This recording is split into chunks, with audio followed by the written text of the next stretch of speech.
intelligent shit talk. We are here live. I want to thank y'all for joining us.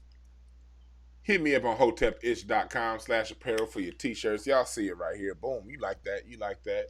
You know you want one. You know you want one. Got the hoodies also because it's cold as hell. So make sure you get your Hotepish hoodies. Hoodies are comfortable too. Get my new t-shirt.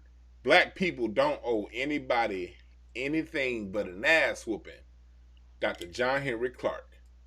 And also get your Scholar Series Hotepish t-shirt. Fuller, Clark, Welsing, Van Sertima, Ben Yacklin. Neely Fuller Jr. taught us what racism is and the counter-racist code.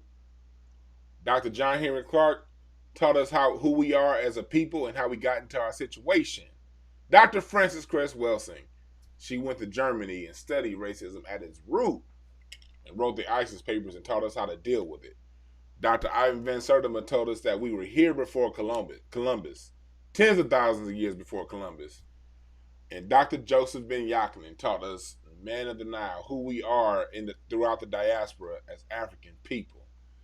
I have my special guest here live, somebody I consider one of the funniest people that I've seen long before I met him. I used to see him at the Comedy Union. I used to see him on TV when I was younger. Man, somebody who I look to as an inspiration through this day, Mr. Geoff Brown. How you doing today, brother? Brother man, how are you, sir? I'm good, man. I'm good. I am good. Good to be seen. It's good to have you here. It's good to have you here. Yeah. Absolutely, man. Anytime. What's crazy is how much damn hell the both of us have gone through to make this a reality. Yes. It's been a while. Busy cats, man. It's been a while. Yeah, we've been trying to make this happen, man, because people love you. What's up in the chat room? Poppin', Big A, IMD, Ziz, Peace Be Still said, what's up, Uncle Jeff? Where I got to go? Big A said, Jeff Rent 2.0. Josh Hawkins says, Uncle Jeff, Wig Splitter. They love you. Yeah. Peace Be Still. We got some giraffe. That background just says giraffe balls, man. When you bringing that shit back? The Burgundy Matrix. When am I going to bring that back into the Burgundy Matrix? That just made me want to, man. Tell them about giraffe balls. Okay, giraffe balls is which is what I'm about to do now. Is a show where I also do beats. I do music. We got so much in common, bro. We just need to hit it. Last name, drummers. Yep. The music. Anyway, I do music. I get high as giraffe balls and talk about whatever you want to talk about. And the slogan for the show: peace to the balls. Peace to the balls. So come through. It's coming back. You know, my problem is, man, I'm a goddamn perfectionist. Shout out to Rashad Coase. I'm having a partner of mine fly out and engineer my room and get it really exactly how I want it to be, because I'm such a fucking perfectionist that perfection, prime example right here now, perfection is the enemy of progress, because I could be doing an okay show, but I don't want to do an okay show. Mm-hmm. I'm trying to get Joe Rogan's numbers in the next 3 years. Amen. So in order to, and when I set myself a goal like that, which is, I guess we're often running in to talking shit. It used to be, I just can't anymore for a number of reasons, but that's another show. It used to be Steve Harvey. What I do is I find an individual who, which that's not fair. I used to write for him, but I usually go with people who don't know me from a can of paint. And they are where I want to be. And I decide that that's the person that I'm going to work as least as hard as every day. Yes. And it used to be, and I dare you still to try. You can try to work as hard as Steve Harvey. Yeah. But for me now, I have changed it, and it's Joe Rogan. Mm-hmm. I am going to outwork Joe Rogan. Mm-hmm. Or I'm going to work just as hard in that direction and see what happens. Yes. And I think we need to do that. Yes, we do. We on that right now. Thank y'all in the chat room. Yeah, 5150. Love in the Nigga, house. Craig nigga, where Packs the chat love. room at? Where can I see the chat room, nigga? If you go on my YouTube page and you'll see them in there cracking. Okay, we're on YouTube right now. Yeah, I'm on all the platforms. There's some people on Facebook. I got some on Periscope, but the majority, 70% are on YouTube. You young Jedi pimp, you are on. Okay. So just Dwan B. Okay. Go to that page. You'll see me live. Yeah. Mute the audio, and yeah, you're gonna see them. You're gonna see them in the chat room. So far, hey y'all. First of all, before we even get going, like, share, and subscribe. Please share the video. Y'all know how YouTube be with the sending out the shit. We had 60 so far in the chat room on YouTube. We got another 10 on Facebook. On one of my Facebook pages, we got people on Periscope. Thank y'all for joining us. Share the video. Let motherfuckers know that Uncle Geoff Brown is in the building, getting high as giraffe balls. We gonna talk some music, talk some politics, talk some shit, and just get down. Because one thing about Geoff, me and Geoff don't talk a whole lot on the phone. But when we do, nukes, nigga, nukes. That shit can go all goddamn day. bruh, and I'm gonna tell you something. I'm gonna go on and say it. I am an arrogant snob. I really am. I'm a snob. I don't, especially when it comes to comedy and music, the shit I like. It's not that I'm gonna be mean to you, but if I don't think you really getting down, I'm just not gonna fuck with you. Mm-hmm. I just don't have the life minutes to waste. Hey. So anybody I'm fucking with, yourself included, you got to pedal fast, bro. I just don't have the time. I'm with you, man. I don't have the time for free. For free. If you're an idiot, you have to pay for my time. Yes. I'm not going to, and that's not to say that everybody paying for my time is idiots, but that is to say that no idiots get free time. I know exactly what you mean, man. I know exactly what you mean because I'm glad you brought that up because I was thinking about this recently. One of the major issues in black society is people always want to meet, but the meetings never follow up really with anything. It's just, let's have a meeting and let's talk about and meet about this, and let's meet and talk about, but them shits 99.8% of the time don't follow up in actionable anything. Yeah, let's talk in platitudes. Let's talk in platitudes. Let's say whole new level a lot. We got to get to a whole new level. Yeah, Jesus Christ. And nobody leaves with an itinerary. Nobody leaves with homework. Nobody leaves with anything accountable. I had a group of people, nigga, I figured it out. A partner of mine who shall remain nameless, who lives out of state now, would every week during the week on Thursdays, because I suppose that he and I shared the same day off, or hustlers. That's my day when I have the least shit in it. This nigga here would get his friends together and call me on a group chat, and I would just sit there for a couple hours. This happened like 4 or 5 times. And just untie their knots for free. And I really didn't mind at first. I really didn't, because they seemed to be like soaking it up at first. But when they started calling back with the same fucking problems, and they hadn't done anything, bro, I was like, I'm not throwing my time and what I have to give down no fucking hole like that. You can't. We are coming to a time where you just gonna have to cut some motherfuckers off, and we'll talk about that in a minute with regard to redefining what family is. This hit me on the way to go right for DL in the car this morning as to exactly what family is. I'm gonna break that down for you in a minute. But what's on your mind, young Jedi? Man, that's it. That's I was really, man, we calling to talk to Uncle Geoff up in here. They loving you in the chat room, man. I'm loving you in this motherfucker, man. Well, niggas throw me some shit. Man, Throw me some questions, whatever. Hey, what y'all going to talk about in the chat room? Y'all got any questions for Geoff Brown? I know y'all been asking for him, so since y'all been asking for him, goddammit, y'all better have some questions. Right? You got a question I have. What do you do with DL Hughley? You write with him? Oh, yeah, okay. Here's my DL Hughley story. We literally started out at the same time. Okay. Like, as in hitting the same clubs broke after work at the same time. Mm-hmm. We've known each other for coming up on 35 years. But our trajectory started to change. I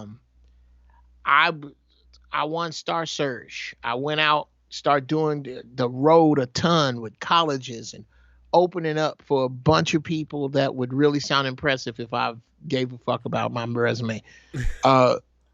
Just a bunch of that. And then cut to one night about 5 years ago now, he was at the Ice House, and I just happened, the Ice House down the street and around the corner from my house. Yeah. So I just decided to stop by because, I stop by on nigga night. I don't stop by when niggas might be there. So he's there. And we've been talking about this for fucking years. D, when we gonna work together? When we gonna work together? Well, he's like, nigga, I'm in town. Because he would ask me to work on his TV shows. He would ask me, but I would be busy. I would already be doing shit. So we both happen to be in town. He said, come by the radio show and check it out. So I go, I check him out, and I start writing shit in longhand and throwing him notes. And he's digging what I'm writing, but nigga, I can only write so fast. Mm-hmm. So we worked out this system where I sit about 90 degrees from him, and I throw concepts, jokes, ideas, information, weather, whatever the fuck, just whatever he needs in front of him. And we have this shorthand where he doesn't really look at it. When he looks up, I'll point to what I think he should use. And it's almost like a pitcher and a catcher. Mm-hmm. And it's a shorthand that we have developed that has worked over 5 years on radio, a year on his TV show, and one of his specials I helped write. And he's got another one coming up. We getting started writing on that. But yeah, that's my man. Dope, man. Thank you, brother. And you know what's dope about that? Like, people going into music, because I know you're a musician. Mm-hmm. When it comes to music production, I was having this conversation. We was having this conversation on Craig Facts After Dark last night. For y'all who love Craig Facts, subscribe to Craig's Patreon page, Craig Facts After Dark. He got some dope ass content. Yesterday he interviewed a brother that produced with Nipsey Hussle. And as I said, I'm encouraging y'all listening to subscribe to Craig's Patreon so y'all can get that interview, especially if you're into music. It's dope.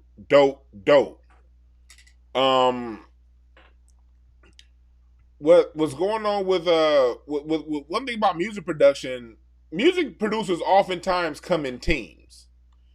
Sure. One person may have the name. Another person may have, the notoriety, but usually your best art comes in teamwork. In a lot of hip hop talk, people like to individualize things, and one thing that I think we miss in the newer generation of music is highlighting one person, this person's the GOAT, that person's the GOAT, top 5 this, top 5 that. Great art generally comes in tandem. Porter and Hayes, Holland Dozier Holland. No matter, you can go up and down a list. Dr. Dre always has Jimmy Jam Terry Lewis. Jimmy Jam Terry Lewis. Dr. Dre always got the DOC somewhere near him. You know what I mean? Great things come. What you said you work with DL when it comes to just bouncing off each other. How is that? Talk about that chemistry, not just with him, just as artists. How important is chemistry when it comes to creating great art? Well, understand that if you're going to work with someone, chemistry, in my opinion, is mandatory. it's mandatory. Mm-hmm. What is mandatory for excellence is chemistry. What is mandatory for completion is organization. And I know a lot of motherfuckers that make brilliant shit you're never gonna hear. Mm-hmm. So you gotta have a balance. But with regard to people that I have worked with, especially in comedy, I just love the people I've had a chance to work with. Mm-hmm. The dude that gave me my black belt in comedy, Sinbad. Salute. Bruh. Dude. When I tell you a fucking samurai, an absolute samurai when it comes to stand up. When you get in a room, because here, and we'll just talk about creating music, but we'll use stand up to do it. Okay. What people don't know or may get the hint of is that stand up is a language that sounds like conversational English, but it isn't. It isn't. And when you start, you can tell when people start to speak the language of joke, the language of, and you get a couple of comics in a room, and if they run the same style, or if their styles are complementary, they can make magic on the spot. I've seen it 100 times. There's certain cats I work well with. Joey Wells. Joey Wells dope. Oh man, I love Joey Wells. Yes, Joey. Shout out to Joey Wells. Rodney Perry. Another one. Alex Thomas. Mm-hmm. That if Evan Lionel, dudes that if I stand around them, if we start standing around, one of us is going to say something incredibly fucking stupid, and the other one is going to take off with it. Mm-hmm. And I have always, I pride myself in staying around cats like that, especially. I think I'm a little further ahead with regard to writing with comedy than I am with music.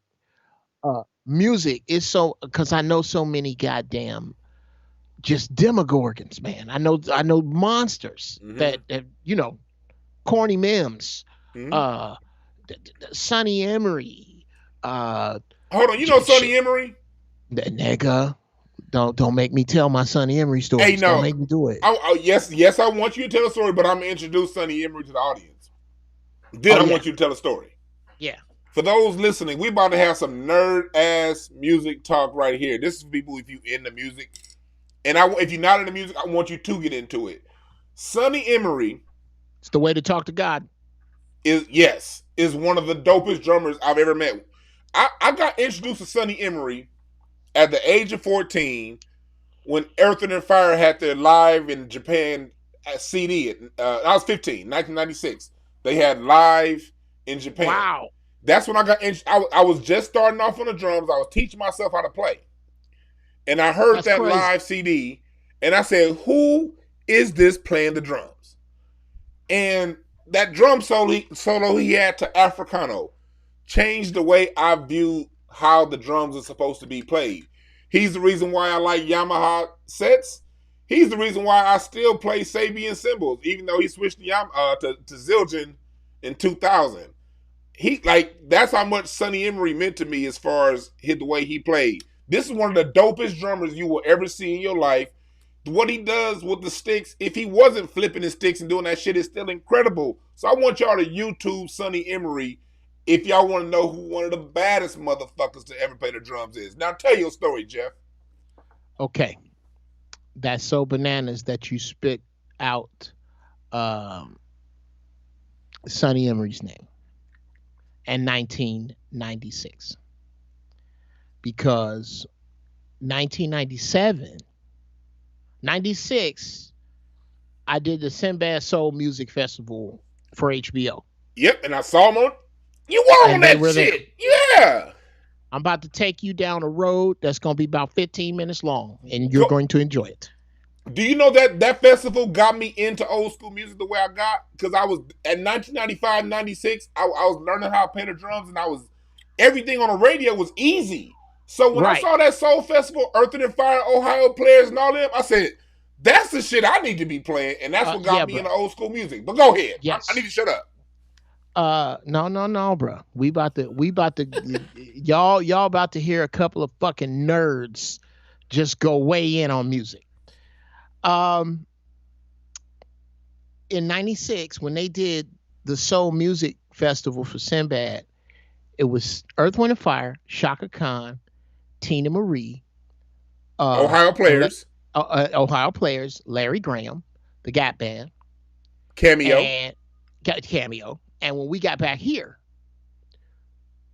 it was Earth, Wind and Fire, Shaka Khan, Tina Marie, Larry Graham, Sinbad, and my little raggedy ass hosting. And we did 40 cities with Earth, Wind and Fire. And that's how I got to know Sonny.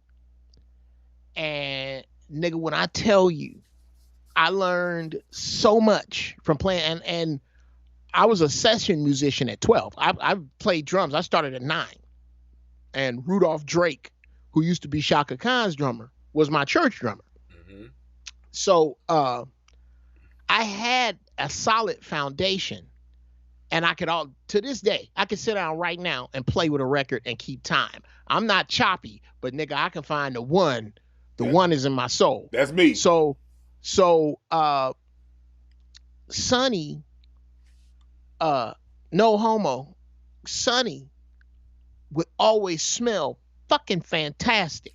And I was like, nigga, what is that? And then it was the rest of the band, and nobody would tell me. And then one day, Sonny told me, it's this shit called Soixante Six, Formula 66. It's hard as hell to find now. It's hard to find. I got a small bottle of it. Nigga, I wear that shit when somebody die. That shit is fucking, it smells fantastic. And I got to hang out with this dude and watch him in front of thousands of people play and hear him have a solo in his back pocket. A monster. Here's a dude that's been playing. He can play better than most dudes with one arm than they can with two. That's been playing forever. I would hear him play his solo, and only 80% of it was the same. The other 20, he was challenging himself. And I could see him working on his right hand. And I could see him working on his foot. And it was amazing. Here's a motherfucker that got the guts in front of 20,000 people to practice. In front of 20. Just a monster, man. Sonny is a monster. If you like music at all, you listen to Sonny Emory play them goddamn drums, bro. That motherfucker is ridiculous. I'm going to take a 30-second break and just play a little bit of him. Let me get the audience, just let them get a little bit of feel, and I'm going to get right back to you. Put some Sonny on, nigga. I'm about to put some Sonny on right now. I'm about to put some Sonny on.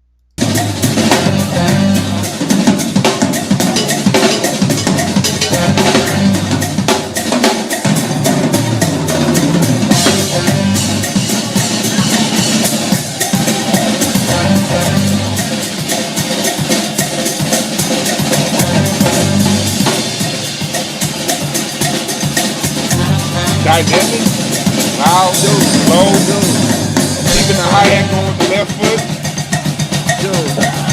slide on the right foot. Just so nasty. And you hear that Venmo going?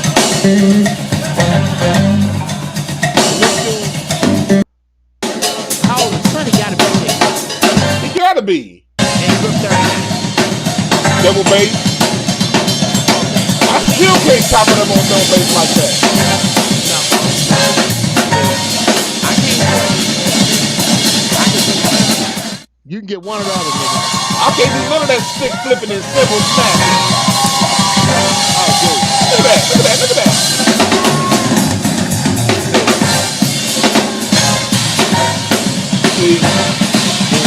See, Geoff and I, thank y'all for listening and joining us. Geoff and I, we two music nerds talking about some shit right now. I want to thank y'all for joining us. Geoff, come on, you got to see that. Prince is down this road, sir. Yes. That's how I met Prince, was through Sinbad and this tour. Remember when Larry Graham and Prince got together? Yes. Sinbad hooked that up. Oh, okay. A lot of people don't know that. Sinbad put that together.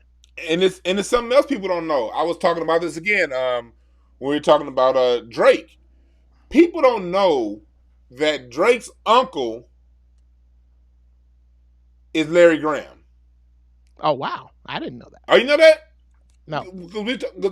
It's no mistake why, I'm not even the biggest fan of his music, but I appreciate the man's talent. You don't be on top this long unless you hella talented. Drake's uncle, his dad's brother, the dad that be on the album covers and shit, his brother is Larry Graham. And people don't understand who Larry Graham is. Larry Graham redefined how the bass is played with that slap. Slide the Family Stone, y'all. Come on, man. Larry Graham. I think what people need to understand is the importance of certain people as milestones in human history. Larry Graham is one of those people, as in, what would the bass sound like if Larry Graham said, you know what, this shit's just a little too damn hard, I'm going to drive a bus? Bass wouldn't be the same. Dude, there are certain people that changed music. James Brown. If James Brown said, fuck this, I'm going to be a janitor. Do you know how many people you don't have soul? You don't have soul without James Brown. You don't. Yes. You don't have it. And no. And Drake's grandmother, Larry Graham's mom, major heavyweight in the Bay Area on that organ. They say that he said I heard the story saying the reason why Larry Graham started thumping the bass was because in the band he had with his mom, they kept losing drummers. And so they have a show and the drummer couldn't be there. He was thumping that bass to keep the snare, to keep the time going. And that right there changed how we listen to music. So it's always, the story always goes a little bit deep, especially when you see these people who are talented on a level of somebody like Drake. A lot of that, that's his uncle. You know what I mean? That's that blood. Sure. I think some of it follows bloodline. I think all of it follows the courage of the soul. Speak on that. You have to have the courage to follow that thing that the creator gave you to do. Because that's where the magic come in.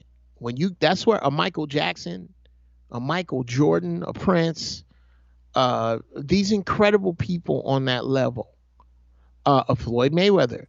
This is what happens when you put incredible talent and incredible work ethic together. Will Smith.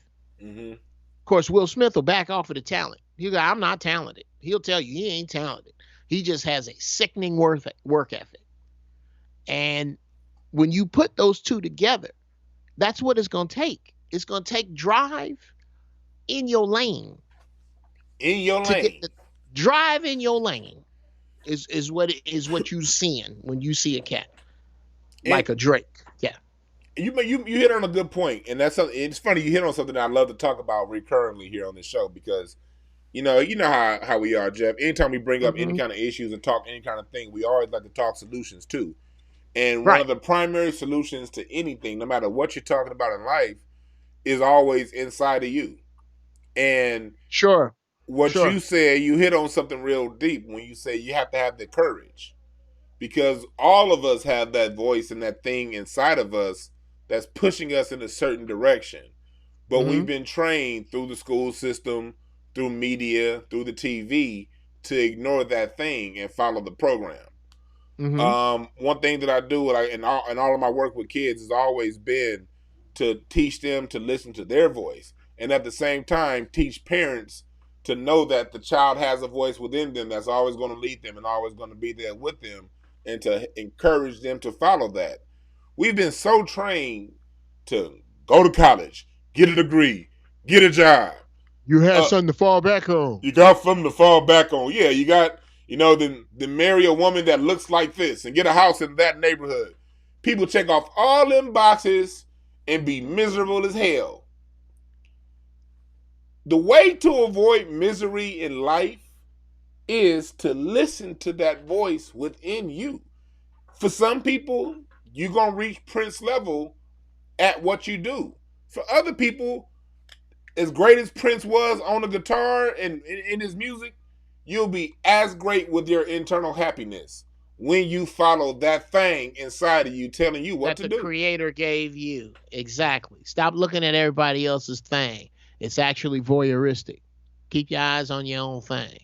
Ooh, that's a funky song. It is a funky ass song. Down, keep your eyes on your own thing. One punchline asked a good question. If it's all talent, why people in the music industry hella devils? Let me break that down to you. One punchline. You can't generalize people.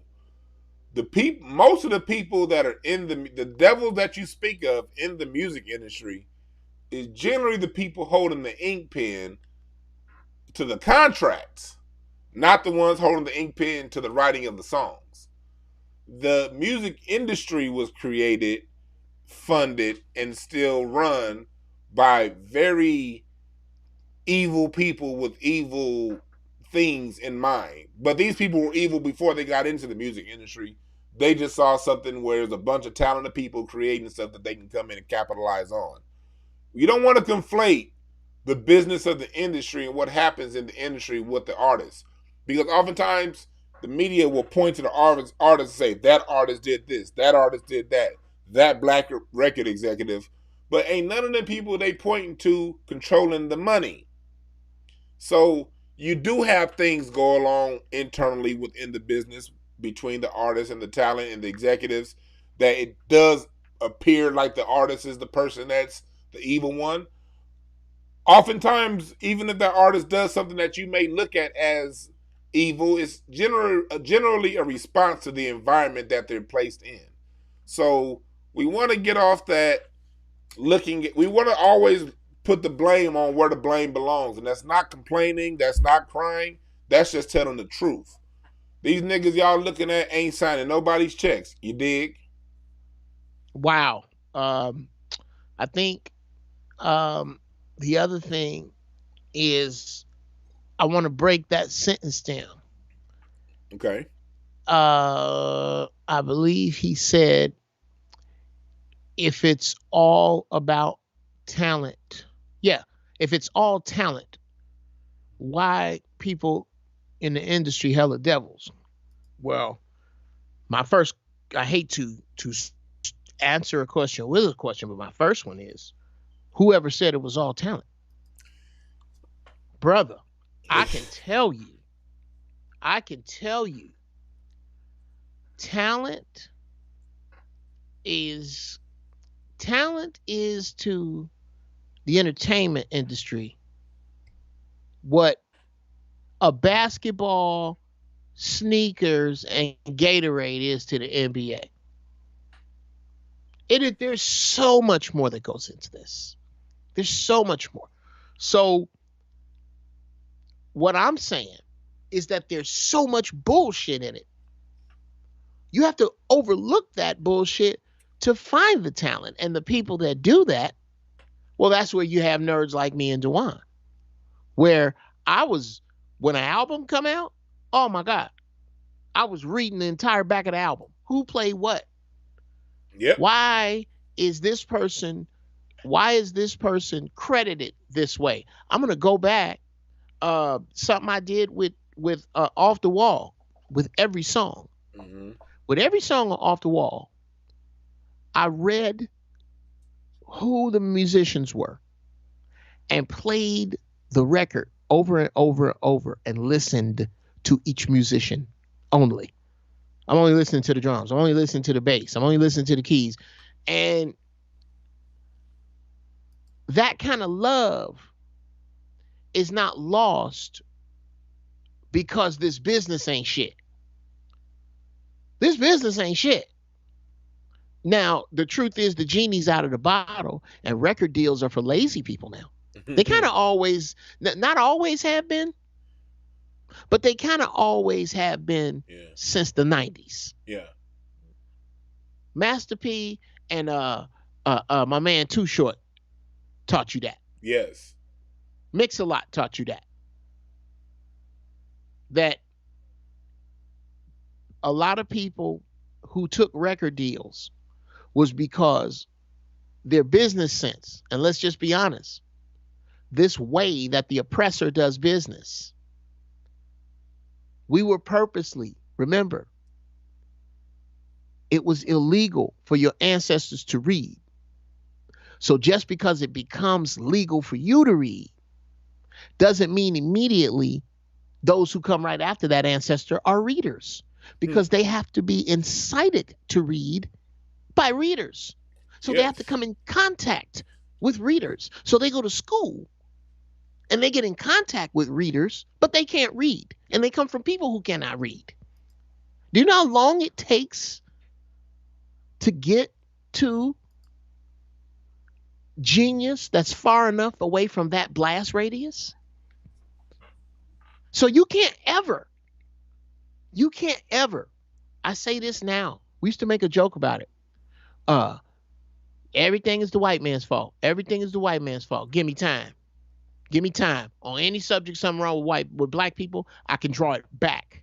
If it's black people in this country, I can draw it back directly to the effects of 400 years of chattel slavery. Try me. You can do that. It's funny because you can go both ways. We can go back 400 years. We can go back to programs that we found out came out 20 years ago, 40 years ago, because they're constantly finding ways to undermine what we got going. Sure. It was something I said on my last show. When black people got something going good, we saw this when the Great Migration from the South to the North and the West. We had all those great jobs that a black person can retire on, that can work for 30, 40 years, retire on it, buy a house, buy your side baby a house and all them. That's all, all the old players named Felton was doing that. What Uncle Felton doing? Why Uncle Felton got 3 houses? Parenthetically. Do you know what I just saw in my head when you said buy side baby houses? A development with construction going on with a sign in the front with a company laying claim to making side baby homes. We're gonna have side baby homes, but it ain't gonna have no backyard because your daddy ain't gonna be there to play with you anyway. That's right. You don't need a backyard. No backyards for side baby homes. But we see this government, whenever we got something going good as a people, we got one generation before they whoop, whoop, whoop, whoop, whoop, right up under our feet. 1.5 generations, maybe 2. And then they're going to change the game plan up. It happened when we migrated to the North and had those great jobs. They said these niggas are getting too wealthy. Let's change the immigration policy. And first of all, let's send these jobs either across the seas, down to Mexico, or just put them in prison. That's where we're sending these niggas kids anyway. Just throw the jobs into the prison system. And then we're going to bring in a whole immigrant class to take whatever's left over. So the black people coming up, yes, we know your parents are going to train you to follow this program because it worked for them. Exactly. The parents don't know it's not going to work for you. And let's define work. Let's define work, okay? It worked for them. Worked meaning this was what they used to come out of a previous lower level of hell. So that's all. Their point of reference is how to run from the fire. To another one, because to another one, to yes, what we're trying to do, all they did, Geoff Brown, all they did coming from slavery to where they made it in the 70s was jump out of the fire into the frying pan. Because it was a different form of oppression, different form of bullshit, but it was still bullshit. It's still bullshit. It's a little less hot than this fire, but it is still bullshit. And all you can tell me is rules on, and all many of you can see is how to get out of the fire, but you have no plan for how to get out of this frying pan. Mm-hmm. I'm trying to get off down on the ground so I can start cooking my own shit. And you good in this frying pan. That's why you tell me not to dream. That's why you bring up medical and dental. Because every time you tried to make it out of the frying pan, they flick you back in. Facts. But you don't understand that as I stand on your back, I stand over the edge of the frying pan. Maybe it's because of some of them licks you taking. I'm a little further away from the frying pan floor as you get out and go to work for me. As you get out and go make this and get this food for me to eat and this house for me to live in. I'm a little bit further away from you. Are out of the fire and in the frying pan. I'm on your back at the top of the frying pan looking out. While I'm looking, do you know what you're doing? Frying, nigga. You at work dealing with Whitey fucking with your mind on levels that I don't know as I dream. Yeah. And it is that intersection where as I grow up with my dreams and you grow up frying, that we lock horns. And whose fault is it that we locking horns? The motherfucker that's lit the fire and owns the frying pan. That's who. Yep. You said it, Geoff, because it's like Nitty Foot always talks about that, about how you can take all of our issues that we have as a people, you can point back to some bullshit that the white supremacists did up the river to poison the water. And one thing that black people's ears go to, or minds go to, I should say, is the first thing they say is, we can't blame white people for everything. It's our fault. All I see is black people. When I walk outside, I just see black people twerking. When I walk outside, I just see us shooting each other. We need to get together. That bullshit ass statement. Look, people, when Geoff says what he's saying, we talking about in society. A society is the same thing, is an ecosystem.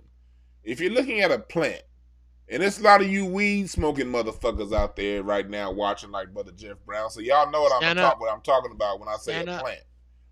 If you want your plant to grow and be at its optimal level, you have to give it the right amount of sun, the right water, put it in the right soil. You got to tend to it. And motherfuckers say it's even good to talk to the plants. You feel me? Ain't no say. No say. That's a fact. That's a fact. If a tree wants to grow, a tree needs wind. When they try, look up that I forgot the name of that dome in Arizona.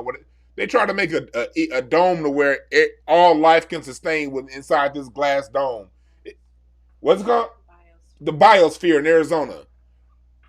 My wife's smart as hell. She's sitting right next to me. I love this woman. I love the smartest woman I know. But the biosphere in Arizona. Yeah, I love my woman. The biosphere, they found out when they built that biosphere, they were able to grow certain things, but they couldn't grow trees. Why couldn't they grow trees? Even though they had seeds, water, soil, sun, why couldn't the trees grow? The reason trees couldn't grow is they found out that trees need wind to grow. Wow. You can have the right soil, you can have the right sun, you can have the right water. But if you don't add the element of wind, the tree's never going to grow.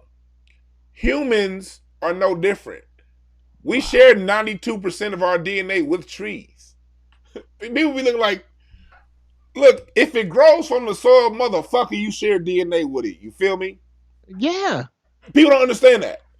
And so for a human to grow and be at its best, it needs the right environment. It needs the right ecosystem. It needs the right cultivating. Ghettos are planned environments, planned depravity.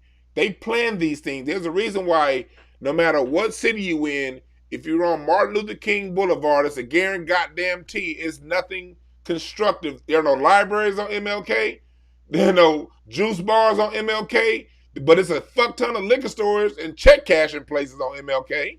Pay incredible close attention to the architecture of ghettos in the South, ghettos in the Midwest, and ghettos out here. They are identical. Do you know why? It is because they were put together at the same time for the same purpose. The suburbs was purpose built for white women to lay up and have white babies away from your black ass. It was your idea to leave and follow them. We didn't have the mental fortitude. And maybe there would be far less of us. Maybe it would have caused some type of world war on American soil on our behalf. But had we turned in on ourselves and said, let's just say we rebuilt something after Tulsa and they tried that shit again, and everybody black and sympathetic to our cause converged and fought back, I would fight that fight to the death, brother. Yeah. I would fight that, and I'm not one.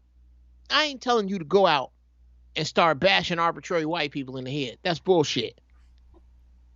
I'm not telling you to loot in your own neighborhoods. Also bullshit.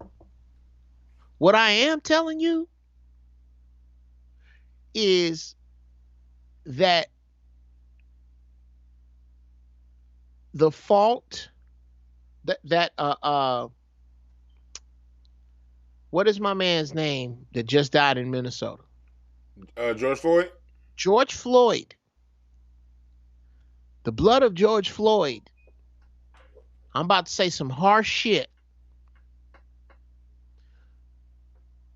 The blood of George Floyd is not on the hands of Derek Chauvin,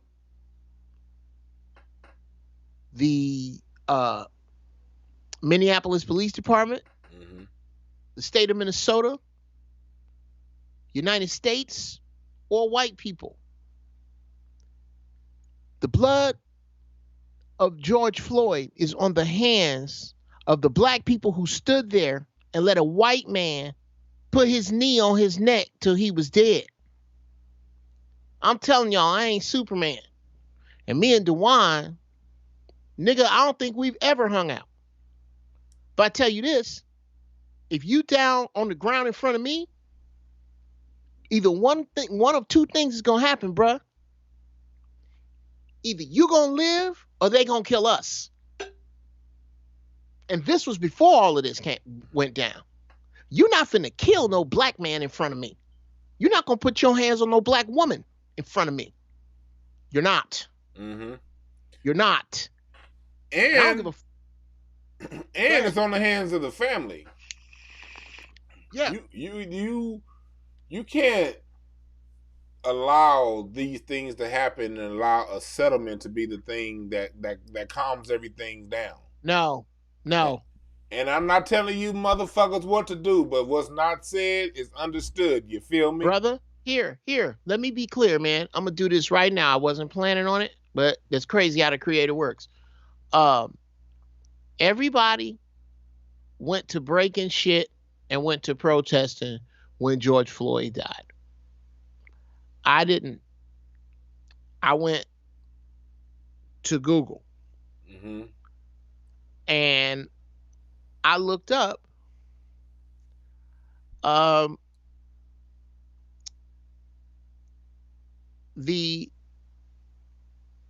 what companies. I looked up companies in Minnesota. Mm-hmm. What popped up was Fortune 500 companies in Minnesota. Target and shit. Target, General Mills, 3M Tape Company, Best Buy, Safeway, Best Buy, Land O'Lakes, and one more that I always forget. I can never get all five. However, here's what I wrote, and I will make these letters available to y'all. Mm-hmm. This is what the family should have been on. I'm trying to get this, and I got to try harder to get this to stack on all the smoke. Yo, Stack, Matt, this Geoff Brown. Yeah. I met you. Dude, I'm gonna read this. If you don't mind, I'm gonna use this show and I'm gonna cut this piece out to send. Go ahead. Yo, Steven Jackson, my man, Matt Barnes, Geoff Brown. I met you when you came on the DL Hughley show. I haven't watched 10 games of organized basketball in my entire life, to be honest with you. Y'all made me love basketball with all the smoke. I love your show.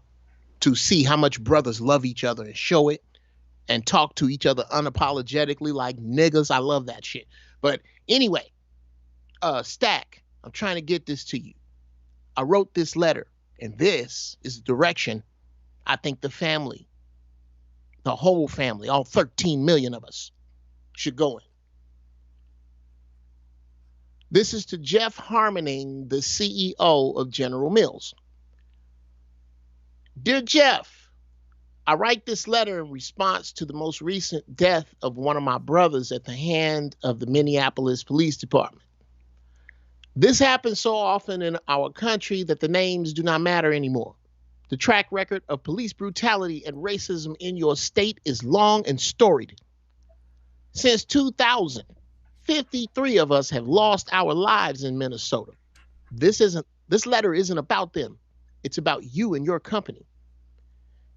You head up General Mills, a Fortune 500 company headquartered in this state. There is no way you could possibly have driven to work, interacted daily with staff and public, and could have not have noticed this racial divide. Your statements of solidarity and compassion are insulting. Whatever you think you did was not enough. Your dismissive, mocking, and systematically oppressive ways, hiring practices, and even lately, your openly bigoted social conduct have helped to cultivate this toxic atmosphere in which we now find ourselves. We, the melanated descendants of slaves as a people, have tried desperately in every way to reach you for centuries. We have appealed countless times to both your logic and your humanity. And from those of you who do not get it, our cries are never met with anything more than willful, obtuse arrogance, ineffective social programs, and from the best of you, our thoughts and prayers. My brother was the last straw. And since I cannot lawfully avenge his cold-blooded murder physically, I will do so financially. To do business with you in any way is to step over his body in memory. And as a people, we have done quite enough of this. From now until the date of the trial, neither I nor anyone in my house will use or purchase any of the long list of products from General Mills, to include Cheerios, Haagen-Dazs, ice cream, Green Giant vegetables, all old El Paso Mexican dinner products, Progresso soups, Chex cereals, or Nature Valley granola bars. And if Derek Chauvin is not put to death at the hand of the state of Minnesota, we are prepared to do the following. 1, turn our social and financial backs on your state for 6 generations or 100 years, whichever comes last. In other words, we as a people are done with all things Minnesota with the exception of Prince, the time, and mint condition. You can keep the rest. 2, we will watch all sports games of the Twins, Vikings, and Timberwolves, not for the outcome of the game, but for the sponsors. We will notify all sponsors of your sports teams immediately of the same. 3, we will socially banish any black players who play for or against any of the aforementioned professional teams. We will not buy their products, jerseys, or anything associated with their likenesses, to include any products they endorse. This is not a contract. It is a statement of fact and intended action, and is therefore non-negotiable. The fact that your state has no death penalty is of no concern to me. You still found a way to kill my brother. He will not be the last to die at your hand at this matter. Either you put Derek Chauvin to death at the hand of the state, or face the sudden, shocking, unjust, and irreversible death of black commerce in your state, starting with Cheerios? Respectfully submitted, Geoff Brown. That's dope. Dude, this was pre-COVID. I'm still with that. I don't use none of these products from none of these companies. And if I could just get 999,999 other black people to do the exact same thing and put that kind of pressure to financially choke the shit out of companies. But it's too late because the buying power is being sapped from the common man as we speak. It is. And that's the thing, man.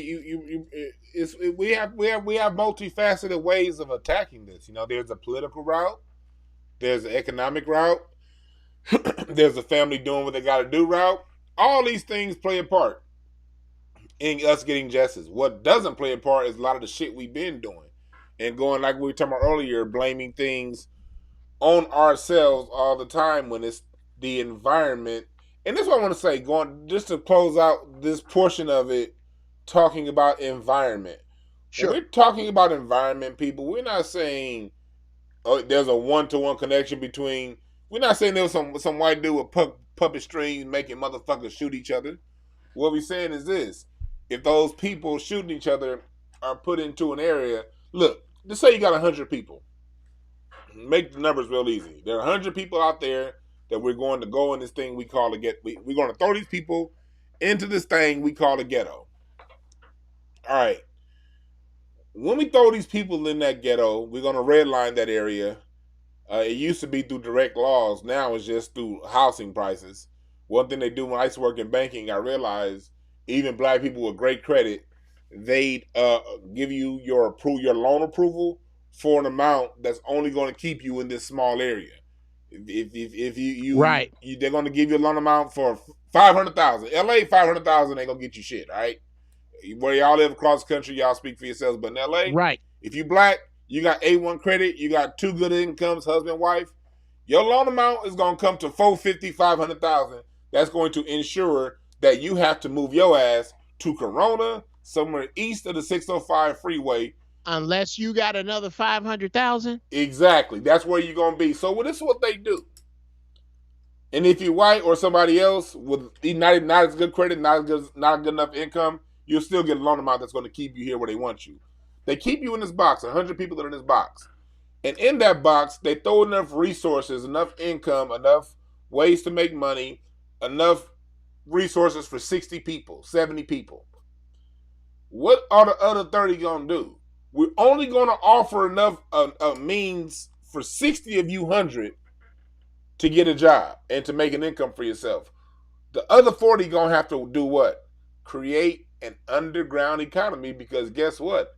Everybody got to eat. And what happens when you have an underground economy?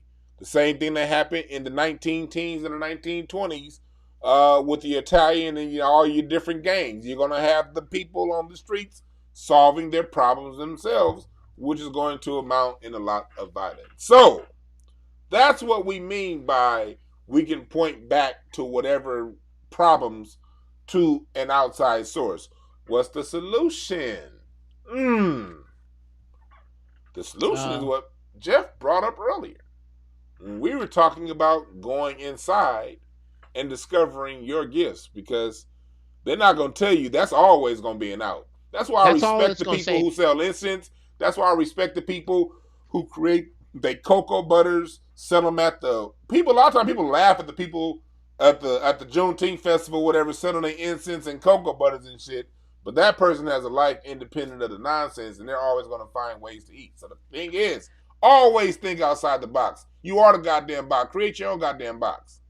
Well, for me, bro, man, you just see, and that's why I like talking to cats like you, because that and ideas going off in my head like fireworks. One, I got to get this one out before I forget it. Athletes are born with the attributes to run fast, jump high, very strong. Those are channeled into organized sports, organized for revenue and distraction. So that's why tall people play basketball, because we set basketball up as a perfect revenue maker distraction. Yes. And the less people we distract, the smaller we will make those markets. Mm-hmm. And we will make you go, oh, well, okay, I guess you deserve TV. Ain't that a bitch? Well, the same way that athletes who have excellent hand-eye coordination and quick, fast twitch fibers are baseball players. Mm-hmm. And tall cats play basketball and so forth. The same people who set up baseball, basketball, and football set up the ghetto, nigga.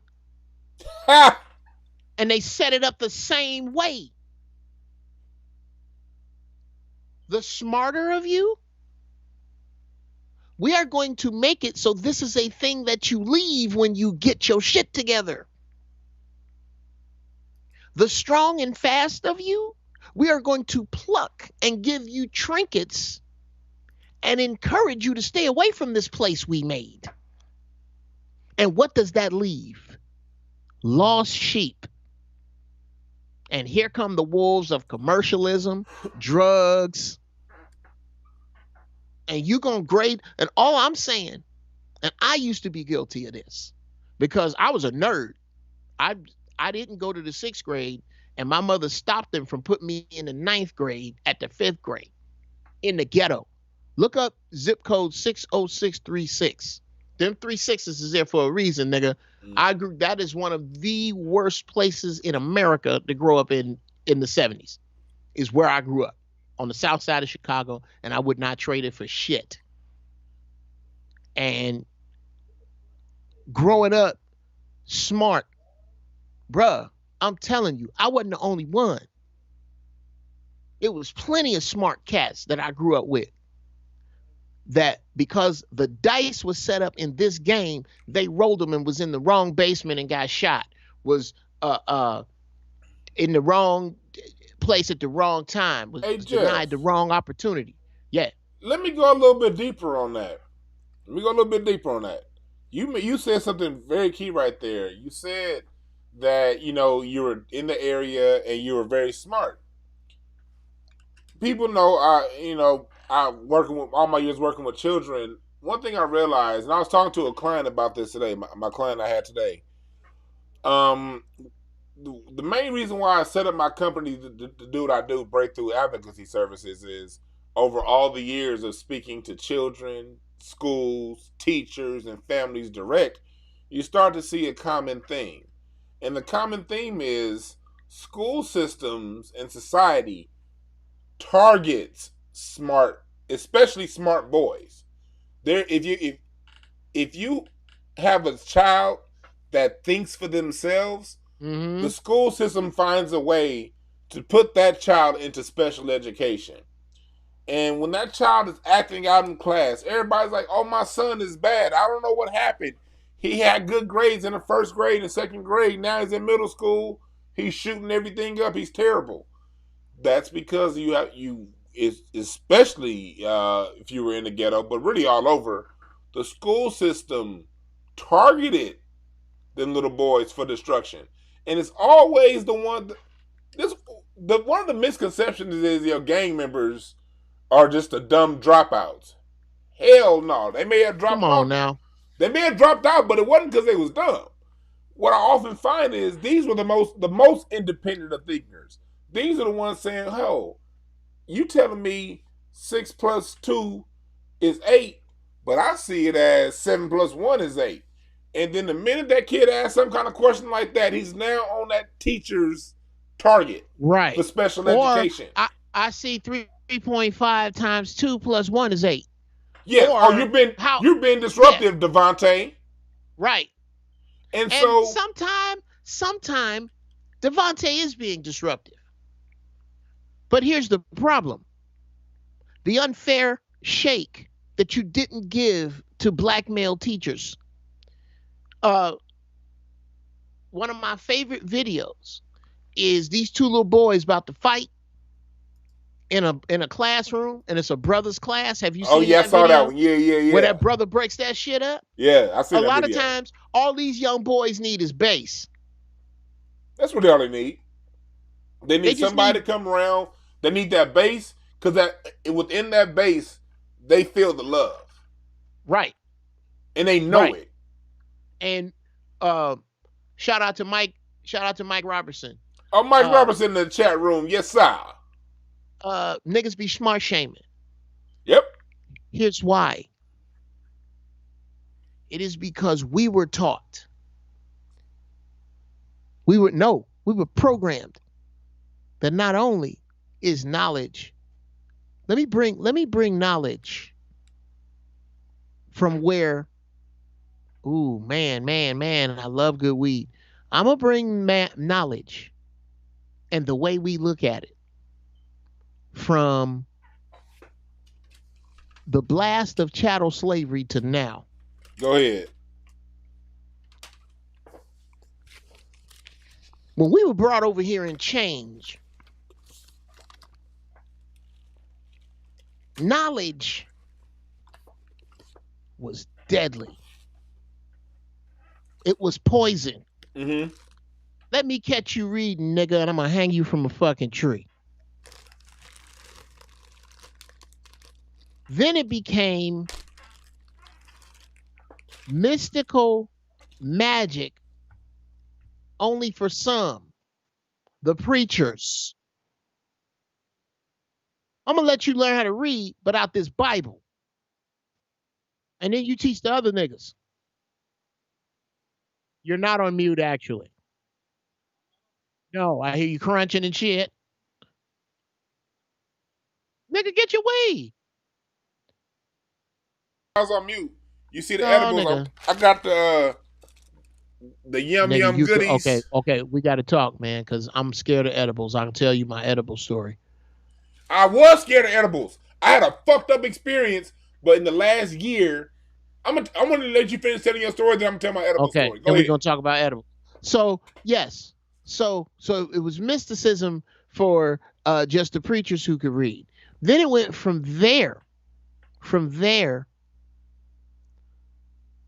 as a mechanism to keep us safe.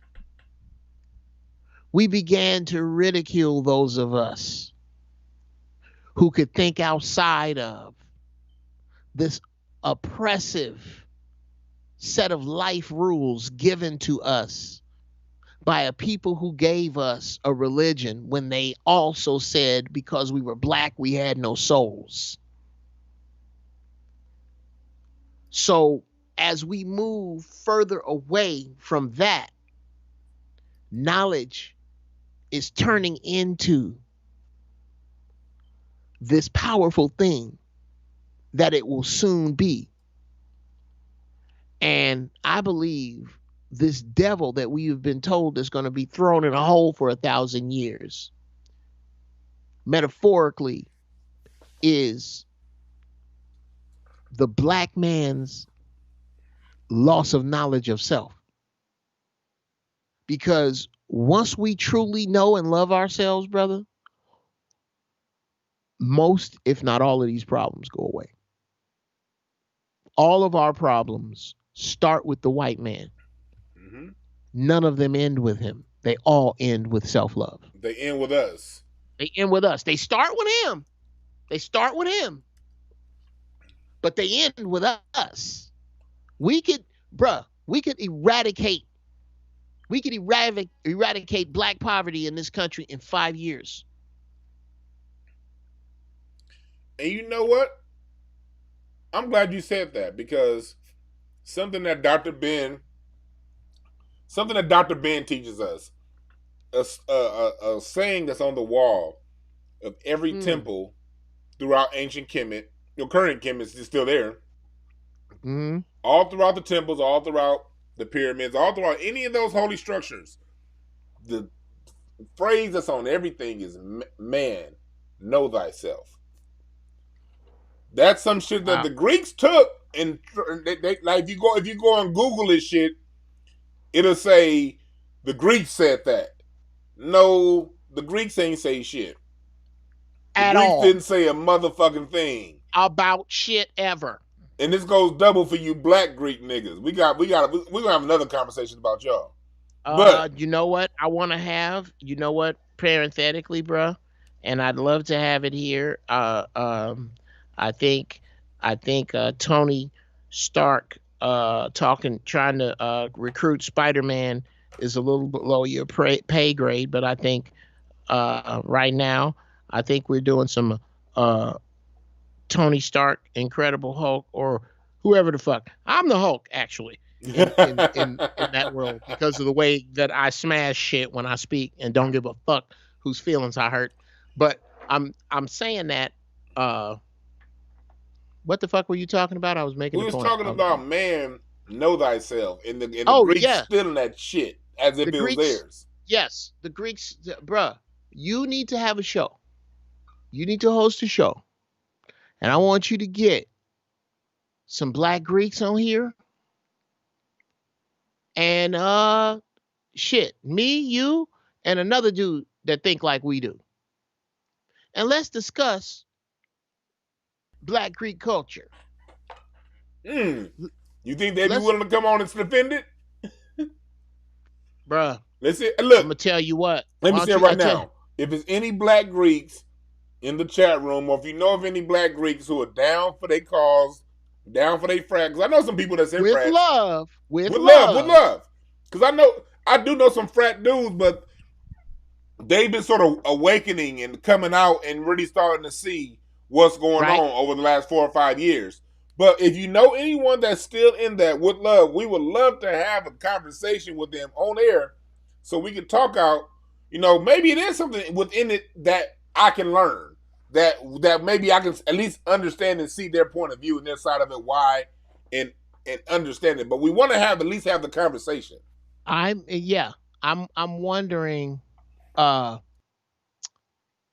than, because I understand why Superman had to put on the red cape and the tights. I get it. I understand why Spider-Man had to keep his secret identity. I'm trying to figure out what it is that make you niggas have to put on purple and gold or red and white, and why you have to do the rituals you have to do the good you have to do. And these are just base questions. And again, with love, I don't run off of shit I say. So I don't understand. I've never understood that. If somebody was to indict 90s black comedy, brother, I would stand in complete defense of it. Everybody from I ain't gonna go up or down. Everybody from Warren Hutcherson to Doo Brown. Everybody. I would defend every black comic because I am a black comic. And you couldn't call black comedy out without me speaking. I'm calling out the Greeks. Bruh. Come on. Let's talk about it. Bruh. I'm standing in the middle of town with my guns now. Where you at? Where you at? Shut my mouth. Yeah, man. I want to thank y'all for listening to Hotepish. For those, like, share, subscribe. Like, share, and subscribe. Y'all see Geoff Brown's contact. Hit him up. Like, share, and subscribe to video to subscribe to the channel. We talking about some shit because on mainstream TV they don't show you black men having these type conversations. They don't show us talking about, at least from our point of view, ways we can see us solve issues within our society, while at the same time smoking weed and knowing that, hey, look, just because you see a couple brothers that love to uplift and spread positivity, we still human beings. I'm tired of, one thing with Hotepish I want to knock out is when people see someone they take information from and then they want to automatically deify them and project everything wholesome and holy onto them because they happen to spread a little information and happen to helping a few people out. Look, that perfect person don't exist, goddammit. So, no. I said all that to say, that's it. Let me put your let me put your Cash App in there. Text me your Cash App just so I can put it over your name. Text it to me. Oh, nigga, I just put it in there. Oh, no. Oh, that's it. Oh, yeah, Dollar, okay, I just put it right here. There it is. There it GB is. funny GB style. funny style. Sure. Cool. Sure. I said all that to say, look, people, when it comes down to life, you dig, we all got our things that we love and we do our vices. And one of mine and one of Jeff's is weed. I love smoking weed, but my current studio, yeah. Let's talk about that. Yes. My studio is in the house, and I don't smoke weed in the house because I respect my wife's nose, and I just can't do it. You know what I mean? I don't smoke in the house because for those reasons, respect. When you marry, you gotta have respect. But I do have a whole ass man cave, out in my garage where I gets it in. You feel me? So since I don't smoke in the house and get the house too smoky out of respect for my wife who doesn't smoke, I bring in the goodies. I like the edibles for when I'm here in the house. I'm looking at Jeff and his bong, jealous in the motherfucker, wishing I could smoke right now. But well, I got the second best thing. Shit. I wish I could tell you, yeah, I'm the man. I smoke where the fuck but no, that's not. That's not. I'll tell you how I get to smoking. For you non-married people, pay attention. If you want to be married, look, all that bravado bullshit, look, it's different when you get married. But well, if you want to be happy. If you want to be happy. That's what I'm saying. If you want her to be happy. If her happiness means anything to you. But go ahead. When you know when to concede and when to look, you live in a happy home, and it's all about being happy in your home. Happy with your wife, happy life, happy wife, happy husband, happy wife. You feel me? So I want y'all to get them bullshit out y'all head that it's just a one way. No, it's not how life works if you want to be happy. But I was gonna tell you my weed story. I probably should tell a story. I used to be heavy on edibles, man. As heavy as I used to be real big on edibles. Really? But I had this experience. It was around 2014, 13. I got to the point where my tolerance had gotten really high. And so one day I got this weed candy bar that I had never heard of. And I was like, let me try this. And it said to eat a third, right? I didn't eat a third.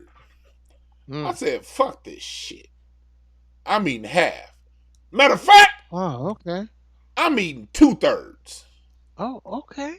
So 3 times the dosage then. Yeah, I was like, man, that ain't shit. Man, I'm a big motherfucker. This back when I was, this back when I was like 400 pounds. Mm-hmm. We're going to talk about that health part too, Jeff, because you inspired me, and we're going to have that conversation too. Sure. But bro, speaking of that, let me finish this story, and I'm going to get back to you. I'm going to finish this quick story real quick before I lose it. Okay. I ate 2/3 of the weed edible, right? Mm-hmm. Larry was over the house. Y'all in the chat room, y'all know Larry Goodwell. He was on the show last week. He'll be back on next week. Larry's over the house, and I just saw the Laker game was on, and Kobe went up to dunk. But when he dunked, the screen flipped. And I was like, how's that nigga dunking from upside down? And the basketball game. How do a basketball game get to be too fast? This shit looking like Speedy Gonzalez versus the Road Runner. All I hear is yippity, yippity, yippity, yippity, yippity, yippity. And everything in my life was all turned upside down. And I laid in the bed. And Larry sees me. I'm like, Larry, make me some coffee because coffee can maybe help. I drank that coffee and the shit got worse. Now I'm looking at Larry, and Larry laughing his ass off. I'm like, what you gonna laughing put caffeine on it? Yeah, I put caffeine on it, Jeff. I made that mistake. Okay. And now Larry's sitting in the room with me laughing. I mean, at this point, he's like dying laughing. And I'm like, I need to take a nap.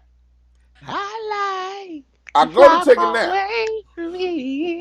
Larry ain't shit. If you want a good friend, don't call Larry. This nigga right here. I'm about to pass out. And he like, I hope you die. He said, I hope I die. Make sure your trip is bad. Nigga, I went to sleep. I woke up. I was still high. I went to sleep. I woke up 10 hours later. And I went to work high as hell. In my time, I work with kids. The principal coming to me like, yeah, Devontae pissed on the schoolyard again, and I'm like, for real? I'm laughing. I was so high.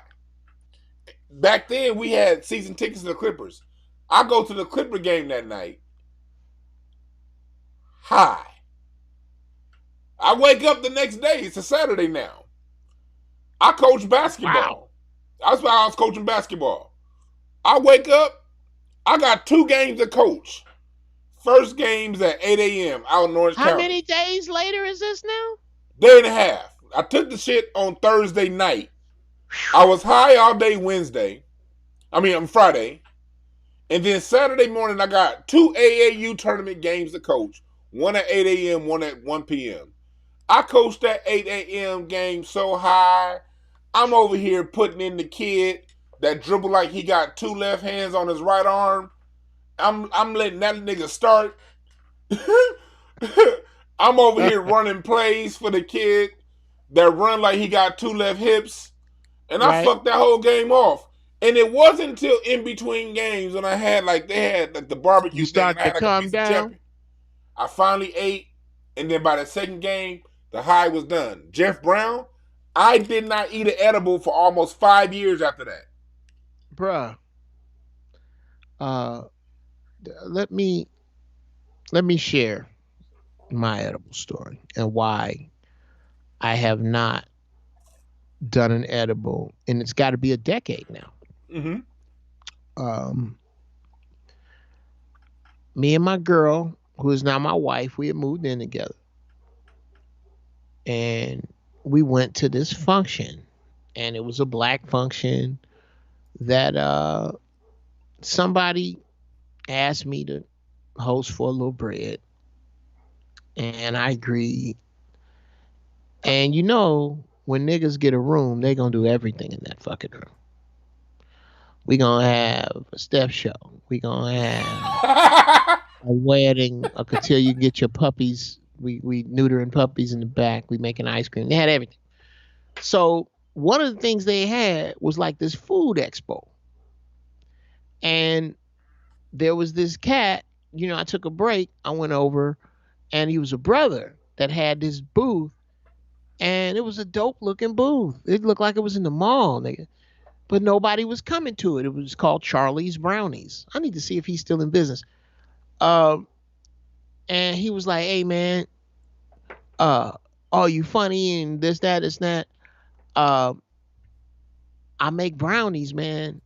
And I make the 420 brownies. And I had just started smoking. I was like, okay, I'll throw some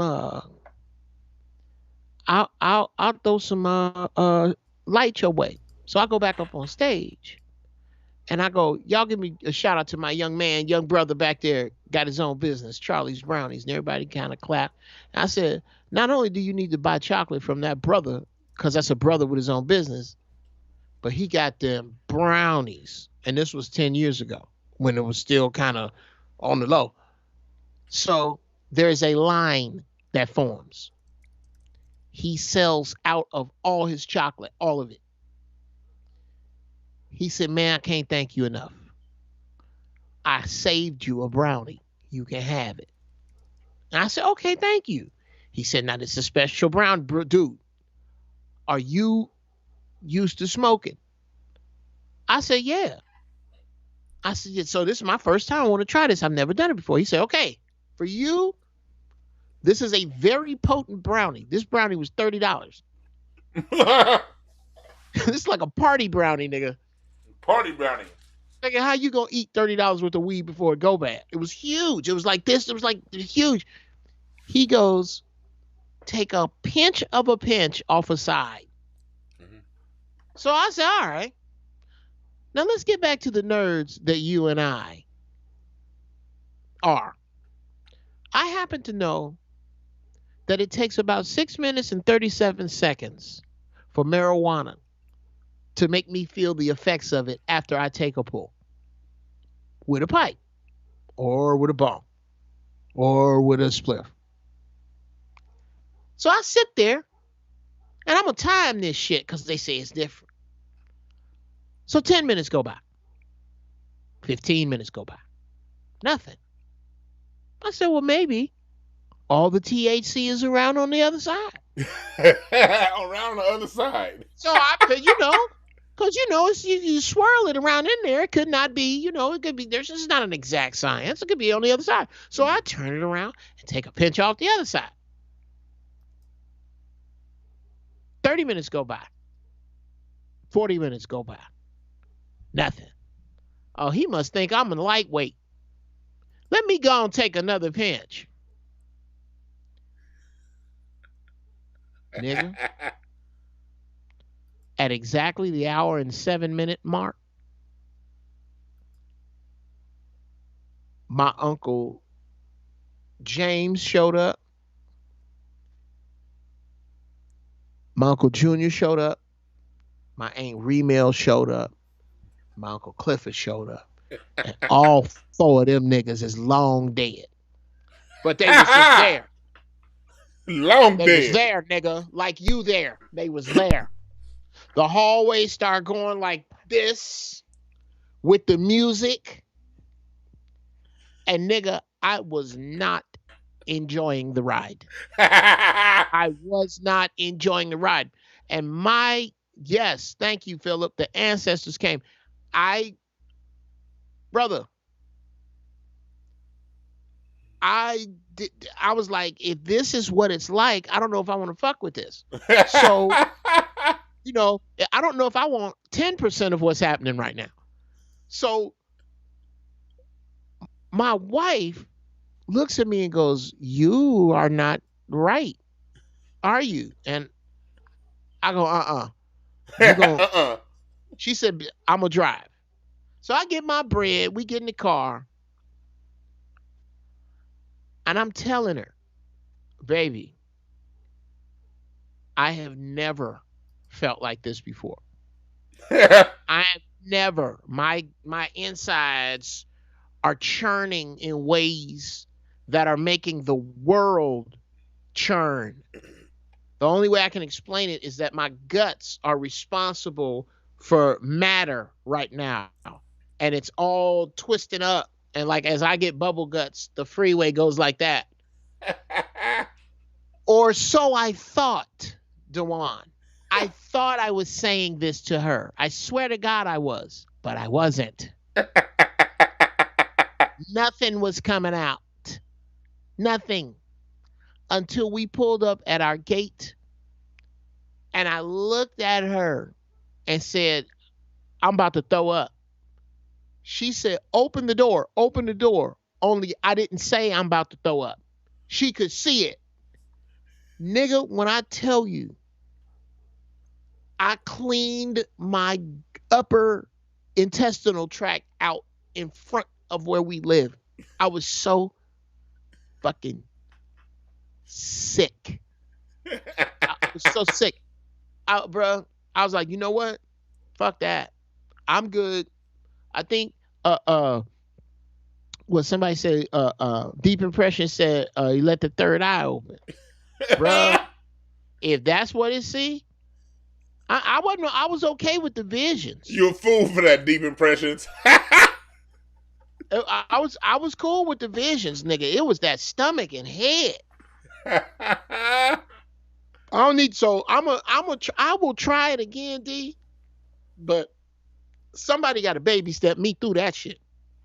But I smoke all day. I smoke all day now.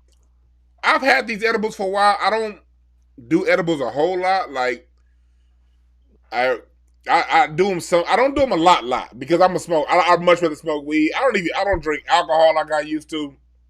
Look, right. Even when it comes to alcohol, look, I drink wine these days. You feel me? And y'all know shit. My wife was like, let's go to wine country. I'm like, man, I'm a nigga. I ain't going to no goddamn wine country. Give me some Hennessy and some weed. I'm good because I'm a nigga. Look, fellas, women, they be knowing. And some of the shit women say, when you first hear it, be sounding dumb as hell. Like, what the fuck you talking about? Listen, fellas, that wine is the shit. I don't get no hangovers. I don't get no bubbly guts. I may have to fart a little bit, but look, that buzz is so good. And you come down so mellow. You don't ever want to touch that hard shit again when you get into a good Pinot Noir. That's something you figure out from a woman, because I wouldn't have drank no goddamn wine if I wasn't married. Okay. Let me break down and again, let me not be hypocritical first. If God sent a woman here of any race, I done had some. But I cannot tell you the importance of an earthy, grounded, connected sister. Facts. There is no brother. She is your fucking oracle. She's the oracle. Facts. She's the oracle in your life. If you don't have a woman that and she needs your leadership, you need her sight. Man. You need her sight. You can't see like no woman. No, her can't. period is connected to the fucking moon, for God's sake. Yeah. You cannot, you women got some shit. It's called intuition. That's why ain't no man sneaking up on you. I don't buy that shit. Oh, I didn't know. No, you turned your shit down. You turned your intuition down. But that's a whole nother subject. Yeah, bruh. Yeah. You better listen to your wife, man. Listen and then for you in the chat room, Christopher Davis, shut your ass up, motherfucker. Yes, I do drink on Craig Facts because that's part of the show. That's what is there and that's what's available.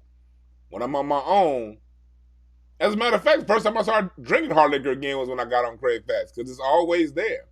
Okay, I'm not going to turn down a liquor when it's there, but you ain't going to see me buying that shit. I'm going to jump in on your side, Christopher, because it's time for one Jedi to sharpen another one's iron.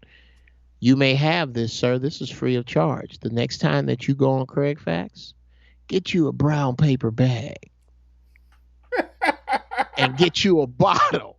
Get a liquor bottle, and you can put whatever you want in it. Put you some elderberry juice in it. And a liquor bottle in a brown bag. And guess what's in Dwann's brown bag this week? Hey. Free to good home. Stop drinking that liquor, nigga. Yeah, exactly. Like, people, man, people that say, I saw you doing this one thing this one time and you must be wrong. Nigga, set your ass up. And do what Geoff Brown is saying and get a woman and get a wife so she can calm that bullshit down that's causing you to be so goddamn critical of other men. Yeah, but I'm going to tell you something. His criticism birthed, guess what's in Dwann's brown bag. I like that, now, Geoff. I think I might do that. We gonna see. If you do it, we gonna see. See, that's why I came here. The whole or guess what's in the red cup. Guess what's in the red cup. Nope. Or whatever. I like the brown bag because you can put whatever you want in your bottle and have motherfuckers give it. That's some other shit. Anyway, here's the whole reason I came here today, bro. I'm gonna give it to you. You're gonna know that it didn't come from me. This come from the Creator. And the more that I try to keep my shit clean, I need to meditate more. The more I get this shit. There is something, Dwann, in your makeup that alcohol is making you more susceptible to disease. That's the only reason I was brought here. Mm-hmm. These words are not mine. They're pouring in my head right now. Pour it on. You need to stay away from alcohol, brother. Mm-hmm. You need to replace that with bruh. Weed. There you go. Weed. I can give you some shit, but wow, bruh, it's coming to me what you need. This voice, you need elderberry. You need soursop. You need soursop leaves to make some soursop tea. I've heard of soursop. Look, yeah. Look up my man Willie Lynch, man, of my in my friends. He's my herbalist. This is why I'm here. I have, matter of fact, I have an herbalist that I'm about to take on. He's actually going to be doing my show next week. He was supposed to Yes. do this week. But he's out in DC and he's hooking me up with somebody here, an herbalist that also does holistic. He also does acupuncture, all types of things, everything around it. And I'm actually going to have him on the show. I don't want to announce his name yet until I confirm it. But he's a very popular herbalist in the DC area. I just want to wait till I confirm him before I announce his name. But yeah, excellent. Y'all about to see me. I'm going to have him on my show. I'm about to get up under this program, and we going to track this shit on this show. You know what I mean? So I can have some accountability to my people out there in the audience. You know what I mean? I want to make this fun. Because after you and I, Geoff Brown, for people I don't know, Geoff Brown's always been someone who's given me some good advice. Geoff is someone, earlier last year. Wow, thank you, brother. You talked to me about the need to change some things up. Yes, tell me about my greatness. And me and the wife, I was talking to her about that. And then this past August, I did my first cleanse ever. I ain't never done a cleanse before. I'm like, shit, you mean tell me a day without me, you can kiss my ass. You know what I mean? But I did 3 weeks raw vegan, Uncle Geoff. And that shit felt great. And that right there put me on a whole new trajectory to where now, throughout the week, I switched things up and I'm not where I was before. Energy doing good. And like now I'm taking it up to another level.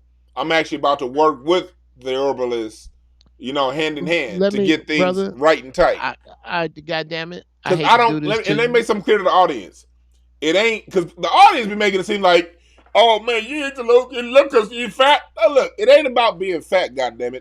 I've never given a shit about being fat. When I was single, I'd take your bra at 400 pounds. I wasn't worried about that. Right. It's never been, I never wanted to be like a little skinny prick. You know what I mean? Everybody can't look the same. I don't want to be skinny. Fuck you niggas getting knocked over when somebody sneezes. Fuck you. I don't want that. I'll take your bra and she'll be feeding me the same shit that made me fat. Exactly. And now, I never was worried about that, but I'm the kind of person, I'm a high energy person. I like to go, sleep for 5 hours, go. The last few years, I ain't been able to go like I want to go. And I have so many things that I have going, I need the energy. So because of the need to have the energy and be here for my wife, I love the hell out of my wife. I don't want to be sick with her. We be having fun. Brother,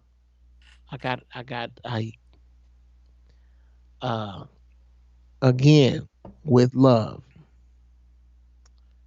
Dwan, do you think that it is some coincidence that at this very time that you are here with this very knowledge? No coincidence. No, brother. I believe I've told you this before. I reserve this for certain young cats. You know how you watch Star Wars and space movies and you see the old people in the future? Mm-hmm. Nigga, that's you. You are the last of be in the house before the street lights come on. Yeah. You are the last of that. And as we start over, that is going to be needed. And you might be, when this shit collapses hard, an elder in your area, but not if you're not around. I don't know too many 80-year-old fat people. I just don't. So, I give you this. I say this about health, and it's not to be scary. This is a fucking fact, bruh. Because I know COVID would have took me out. I do believe I've had it twice. If I was not eating better, I don't even eat perfect. I don't eat perfect. I eat about 85 to about, I eat about 90% of what I should. Mm-hmm. I'm about to kill that other 10 though. Mm-hmm. It is, I'm gonna put it metaphysically first, and then I'll put it where the church is. Metaphysically, the universe has done away with the safety net. the shit that you used to get a last chance on 10 years ago, 5 years ago, not gonna happen now, bruh. Fuck around and get sick like you used to and go to a hospital now. You're not going to a hospital in the year 2000. You're going to the hospital in 2020. Yeah, it's a whole new level of bullshit in 2020. Fuck your rent off, bruh. These people are the water level is being raised to the point. What job? Job? Go get a job. What job? The only thing that is going to keep you is whatever it is you were put here to do. Because when you fall from the tightrope now, there's no safety net. The universe will eat you. Now, for those of you who like it over in the Bible, surely goodness and mercy shall follow me all the days of my life, and I will dwell in the house of the Lord forever. Amen. We've all heard that. Mm-hmm. It is my belief that God has left his goodness, but he has taken his mercy. Mm-hmm.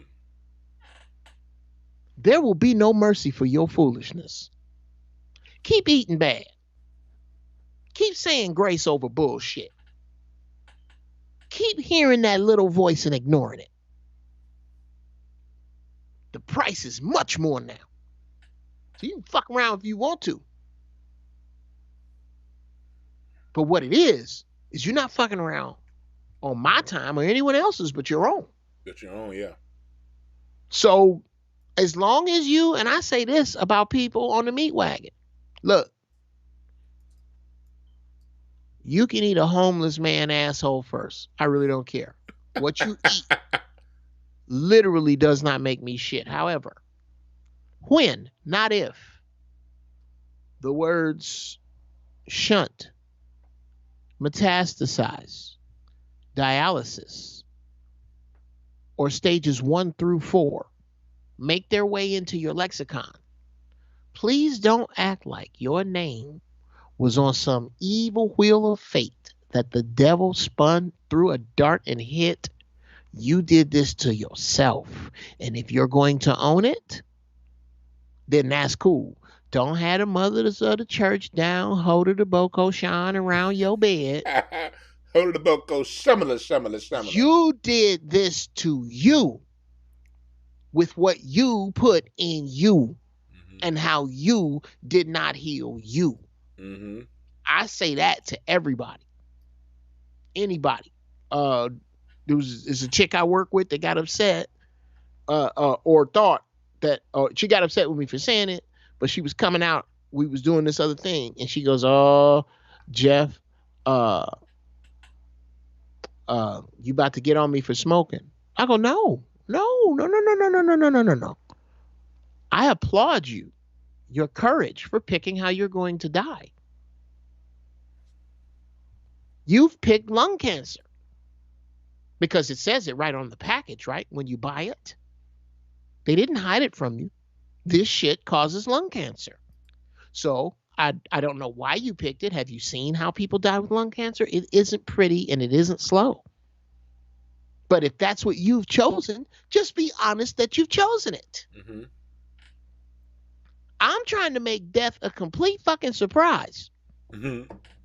I want to die of old age, in my sleep, or, old age in my sleep, with my wife gone to the store so she don't have to wake up next to my body cold.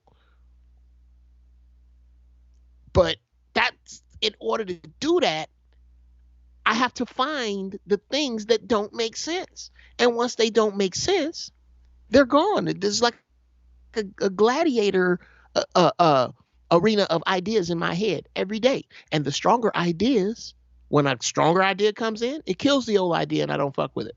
Mm-hmm. Don't eat red meat because it causes cancer. That's stronger than I want a cheeseburger. So it killed I want a cheeseburger. Mm-hmm. Now, if I'm going to go and drag that zombie back into my mind and try to operate with that zombie ass thought, then who is it on really? Mm-hmm. When I know better. But anyway, yeah, I'm down off That's of true. my soapbox. Because at the end of the day, it is holistic, you know. And on top of the food, because the food discussion gets brought up a lot, but what doesn't get brought up when we're talking about disease and cancer is also your thoughts. You know, Yes, how do you view life? What's your perception? How often do you stress? You know what I mean? sure. Stress is one of those things where it's like as black folks, stress for us oftentimes is the norm. And I can speak for myself. Just from day one on, you know, you don't even know you stress until you get someone around you be like, hey yo, you tripping. Like it really took my wife years of saying, hey nigga, chill. You know what I mean? And you still stress is so much the norm. When you're talking about heart conditions, when you're talking about stroke, all that stuff goes back to stress. It goes back to those type things. And that's why one thing that stresses us out is oftentimes the disconnect between those things we want to do and where we are in life. So one of the big keys to minimizing stress really is to do the things that you want to do in life. It really is taking time for yourself and relaxing, knowing that job isn't your life. It's just the way you make money. Your health and your mental health is more important than an income. We have to take what we ingest mentally through our music, through what we listen to. You know, how much time do you spend listening to gossip versus self-help and growing? I'm not shitting on any one thing people may do. We all have our vices. But within those vices, are those vices balanced with education, with knowledge, with information, with tools for self-development and self-growth? You can eat everything right all day, be vegan, be vegetarian, drink alkaline water, God damn it, and do all that stuff, but then you sitting around stressing over what other people doing all day. Your ass still gonna die of cancer. Dwan, I submit to you that if you're eating healthy and you're doing all of that and you're sitting around all day and meditating, that you're not stressing. No, the meditating part is the mental health. Yeah. Okay. What you can't do, bruh, that's apples and bowling balls. Stress versus give me a cheeseburger with some fries and a shake. Stress versus willfully saying your grace over ham hocks and macaroni and cheese. That's apples and bowling balls, bro. One you can't get away from. The other you chose. Well, no. They're on the same level. Because, and here's why I say that. Rest in peace. But you have to be able to have both. You can eat everything you want right and do everything right. But if you're mental, if this shit ain't here, you're just as done as somebody who did everything wrong. Look, this is how I look at it. Absolutely. If it were all about how you eat, Dr. Layla Africa would have lived more than 74 years. Let's just tell the truth. Sure. If it was just about diet. Sure. I look at my grandfather, 96 years old, still coherent, still up here, mentally sharp. Mm-hmm. I got him some fat burger a couple weeks ago. He ain't tripping. Okay. But one thing I will say about him is he's mentally free. He is who he is, and he ain't stressing over shit. What I'm saying is this. It's not all this. It's not all that. Life requires balance in all areas. And you can't be so imbalanced in one area, have everything right, and be so out of balance in another area. And in any area, exactly. You made a key point. You said if you're eating right and what? Meditating. Because what do you do when you're meditating? You're fixing yourself from internally. You're balancing your brain yourself. Actually because grows. If you're meditating every goddamn day, I guarantee you're not stressed. So it's a balance of combining what we ingest through our ears, through our music, through our entertainment, and also what we ingest, and also the conversations that we have. All of those things are very important. And these are all things that that's what we have this short life. That's why no one knows it all. No one ever reaches and fixes it all, because the minute you get one point of your life in check, it's other shit you got to get working on immediately. So for the people out there listening, always know this. Nothing is all, nothing which all, and that's something I struggle with for a long time. Thinking everything is all one way, this, that, my Yeah, way. I know how to do it. I know what's sure. best for me. Blah blah blah blah blah. Look, it's always good to have information. It's Hmm. always good to be expanding. And when you hit me with the health conversation we had a few months ago and Hmm. talking about that, you told me about it at the right time. You know what I mean? Sometimes you can hear shit over and over and over and over and over and over again, but it ain't seeping in. When you and I had that conversation, and the fact that it was coming from you, and I heard the concern that you had, and Hmm. things, it just hit me at the right time to where it started to get the wheels turning. That's Because beautiful. anytime you're making any kind of wholesale change in life, it has to be a decision born inside out versus Absolutely. outside in. It has to be something internally that motivates you and connects you to that thought and to that idea. And that's going to Hmm. be the thing that propels you forward. And oftentimes we hear things as good information, but it go over our heads. It's all, but sometimes we'll hear something and we may have heard that one thing 99 times, but that 100th time you heard it, it just hit and it clicked and you use it to move forward.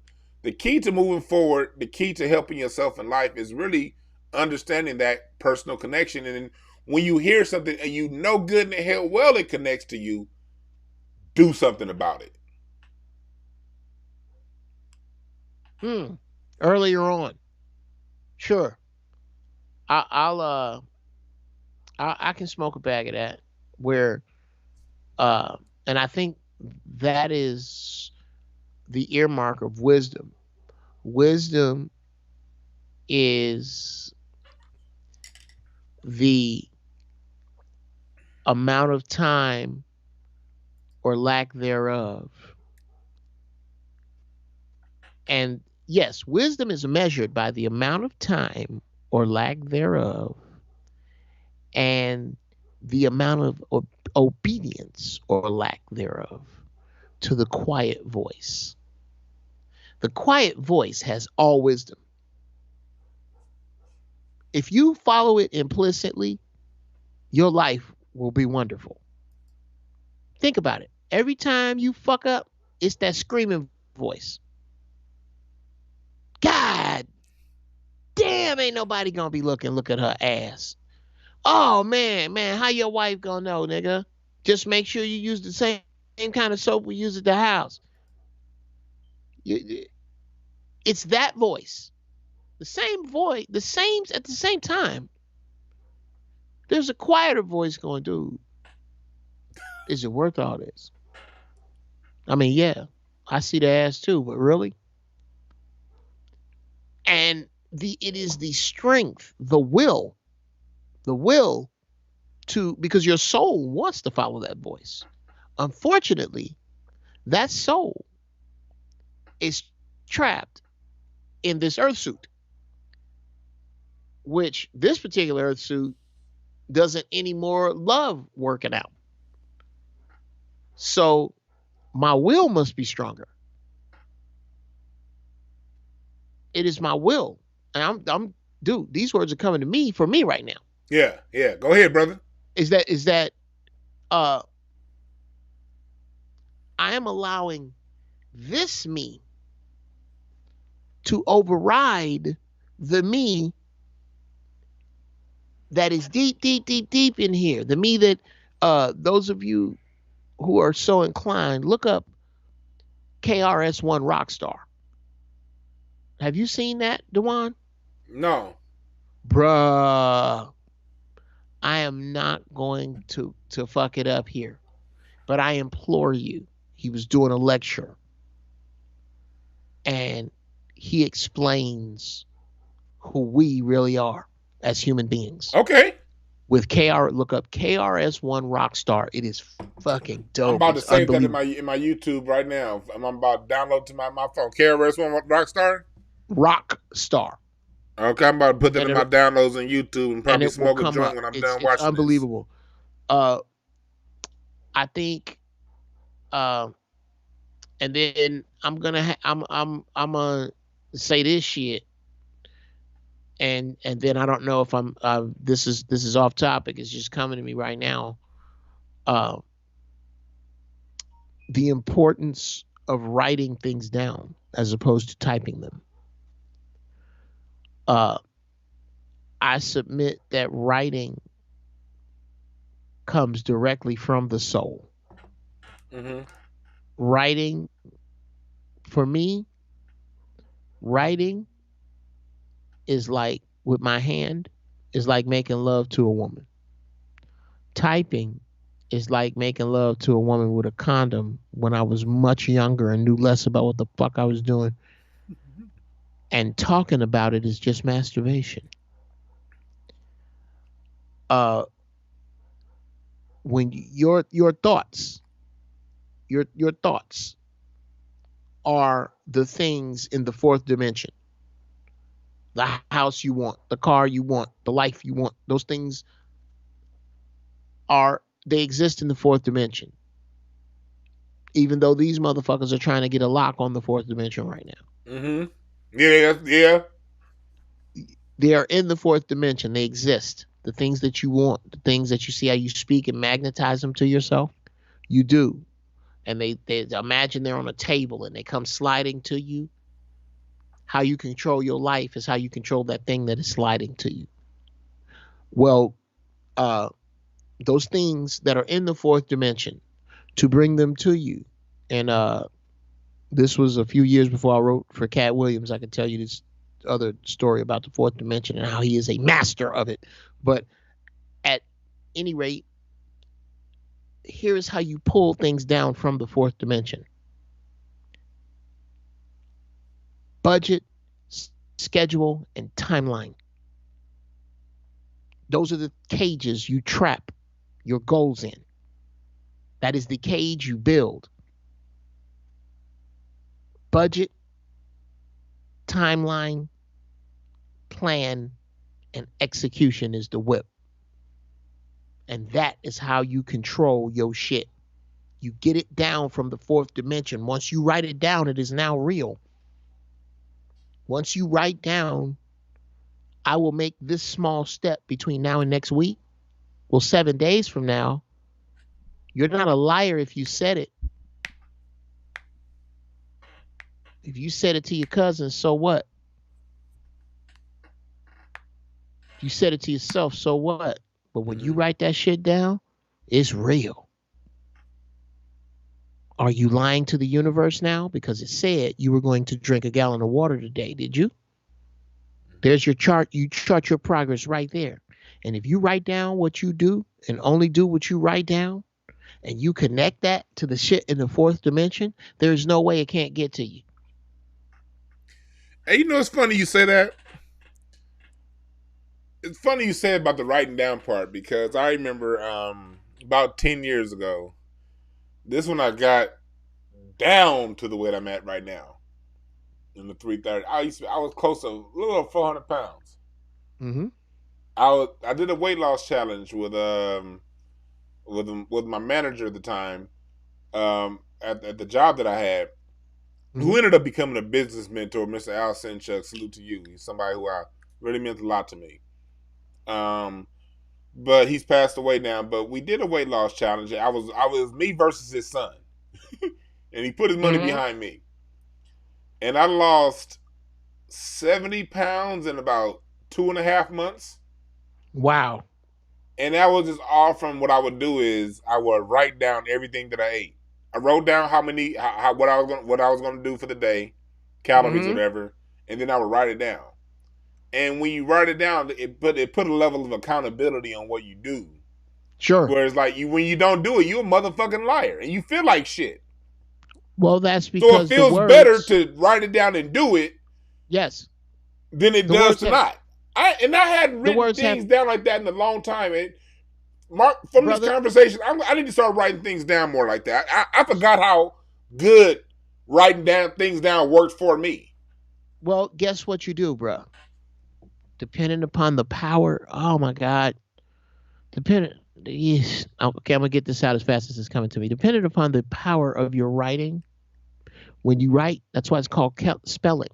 When you make a contract with yourself, when you make a schedule for yourself, You are casting a spell upon yourself. And when you act outside of that spell, you feel like shit. There you go. Hey. Those words are real on the fucking page, bro. Yeah, they're 100% real on the page. Why you think your grandmama's recipe is so powerful? Because she wrote it down. And before she wrote it, she tried it and tried it and tried it and tried it. She tried it that other way. She tried it them other ways. And then she wrote it down, and this is how it works, and that's why it's powerful. You're giving away your power when you don't write. You're right about that. That's why I brought you on, Brother Geoff, because you always have the information. You funny as hell, but it's the information. It's the information. You always got wisdom, and the people in the chat room are loving your wisdom. They know, you always have it. You always bring it. So I don't want to be here all night because we got a lot. I know you got. No, shit we to just do. Hit the 2 hour mark. Man. Yeah, I got shit to do, but we gonna have to do this more than once a year because you know what I mean. Yeah, man. Yeah, we do it more than once a year. I don't have to come over here and piss in your ear all this time. So yeah, we gonna have Geoff back. We're gonna have him back sooner than later. I promise you guys. Geoff is a busy man, so we gonna link up because we didn't even get to what we wanted to talk about today. That's the funny thing. Wow. We were gonna talk about some things going on, some other stuff, but this is gone where it needs to be. And I appreciate you for coming on. Go ahead, brother. Say what you got to say. Well, if I must say, I think the lessons, we have to take the lessons when and where we can find them. And I don't want to sound, well, fuck it. It is what it is, dude. The creator is giving shit to me to be used in ways that are above and beyond my pay grade. Mm-hmm. If you hear me speak, bruh, and I hate to sound cosmic, but I'm telling you, I know the limit of my shit. And dope shit comes to me that's outside of me. That voice is available for everyone under the sound of my fucking voice. It's available to you, but it's only going to talk to you about your purpose. Shit, see that? Mm-hmm. That voice is available to you, but it's only going to talk to you about your purpose. It has stopped talking to you about other shit that's outside of you. And if you don't operate in your purpose, you're going to perish. You better listen to that voice, and whatever your purpose is, I don't know. I don't give a fuck. If it's making quilts, whatever it is, you better get up in it, and you better do it today. Real talk. We all have our own thing that we're here for, because at the end of the day, we only have a slither of information, a slither of abilities, everything. We only have a slither of everything needed in life. But in order for life to keep pushing forward, we got to be 100% into that slither that we are good at. You know what I mean? And that's it. And then nothing. And when you get good at that slither, when you get great at that slither, reach back and teach. Uncle Geoff has been someone who, I told you, I've admired this man in comedy long before I became a comedian. Once I met Geoff, he's somebody who is always taking the time to reach back and get wisdom, reach back and give information. Geoff he's not just talking about it. He's someone who's reached the levels that we all aspire to in our fields, but is always taking the time to reach back and share a little bit of game. And that's what it's about. It's not about getting your gift and getting to the top of the mountain and sitting on it and talking about how much better you are than people who haven't found their purpose. It's about getting up there and showing those, so we all can reach our purpose and know that whatever it is that you do, even if you find the new way to create, you find the new material to make boxes out of, then God damn it, get the investment and make them boxes, because we gonna need that shit. Find it. It's there. Find it. Find it. It's there. And I want to end this like I always say. There are no perfect messengers.